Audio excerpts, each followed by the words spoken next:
वसंत ऋतु है और मन का पंछी उदास चुपचाप स्मृति की डाली पर बैठा है। चहचहाट सिर्फ वहीं सुनाई पड़ती है तो मन उसी कल्लोल की तरफ मुड़कर चलने लगा। कहीं से तोते का जिक्र चला था। हाँ, याद आया, जिक्र चला था कि सुग्गे और तोते कितने चतुर होते हैं। वे ठीक पके अमरूद को पहचानते हैं और ऊपर की ओर से खा जाते हैं। पेड़ के नीचे से हम देखें तो लगता है, आहा, कितना पका सुंदर अमरूद है, चलो तोड़ा जाए। हजार जतन कर जब अमरूद हाथ लगता है तो वो आधा खाया हुआ। फिर बात चली कि तोते कितनी कुशलता से सहजन की फली को छील कर खाते हैं। बस वही बात मुझे खींचकर बचपन की ओर ले चली। अप्रैल में जैसे ही गर्मी की छुट्टियां पड़ती थी, हम लोग घर की तीसरी मंजिल से लगी गैलरी में बिस्तर बिछाकर सोते थे। शबे मालवा जैसी शब कहीं दुनिया में नहीं पाई। सुबह की ठंडी हवा और सूरज की पहली किरण के साथ आँख खुलती थी तो कानों में सैकड़ों तोतों की चहचहाट सुनाई पड़ती और दृष्टि सामने वाले सहजन के विशाल वृक्ष पर जा पड़ती थी। वृक्ष पर चैत्र की बहार छाई हुई, हरी पत्तियों, सफ़ेद फूलों और कोमल फलियों से लबालब भरा वो वृक्ष अपने आप में पूर्णता का रूप था।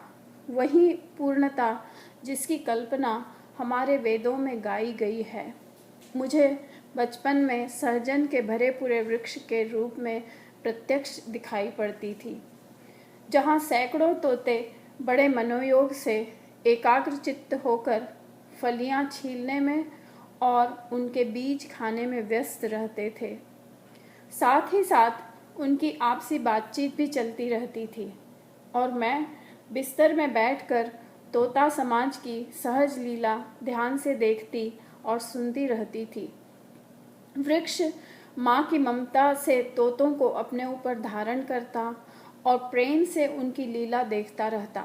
तब वृक्ष और मैं एक मन वाले हो जाते थे। कितनी देर मैं वृक्ष से बात करती रहती थी। सूरज थोड़ा चढ़ने पर सारे तोते एक एक कर उड़ जाते थे और मैं बिस्तर से उठकर खड़ी हो जाती।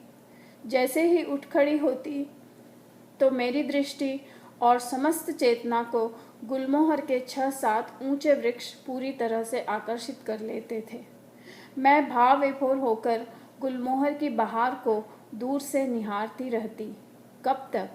जब तक माँ की पुकार कानों पर न पड़ती।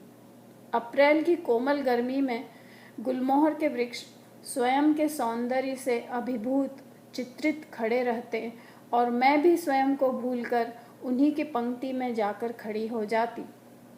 सारे वृक्ष घर से कुछ दूरी पर होने से मुझे सिर्फ शिखर की बहार दिखाई पड़ती थी।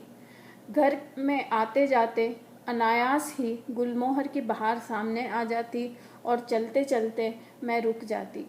हाथ का काम कुछ क्षणों के लिए धरा रह जाता और आंखें उस दृश्य की सुंदरता को पल भर में सोख लेते थे।